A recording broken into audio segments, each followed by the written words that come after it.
If you're leasing a car and then buying your lease, you're essentially buying your car twice. You're almost negotiating against yourself. If you're leasing, you want the residual to be high because that's essentially what you're selling the car back to them for.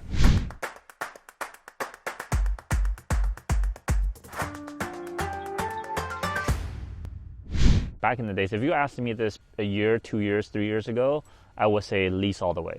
Because back then there were a lot of amazing lease deals. Most people don't understand leasing. A lot of people are like, oh yeah, that's like renting a car and like you don't actually own it. Well, shit, if you buy a car and you're financing it, you don't actually own it either. The bank owns it, right? So skip past that. I always advise somebody who drive less than 15,000 miles a year, who wants a new car every 3 years, and who doesn't mind always having a payment to lease their car. Because you can lease more of a car with a smaller payment.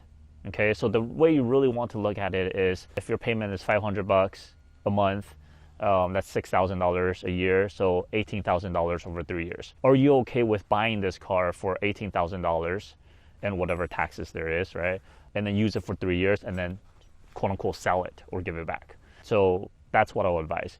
If you are someone who drives a lot because of work, more than 15,000 miles, or that it's someone that you don't care about cars and you just like to keep them more than 3 years, I would suggest that you buy a car because it makes more sense in long term. And if you're leasing a car, don't ever, ever, ever, ever, ever buy out your lease because it's always the worst deal. Don't listen to the car salesman.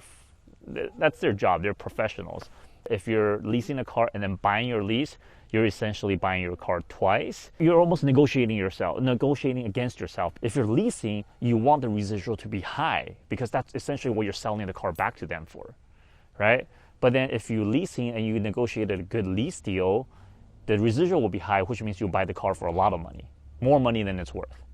But then if you lease bad and the residual is really low, sure, when you buy it back, it will be cheap, but you have already paid all the money up front.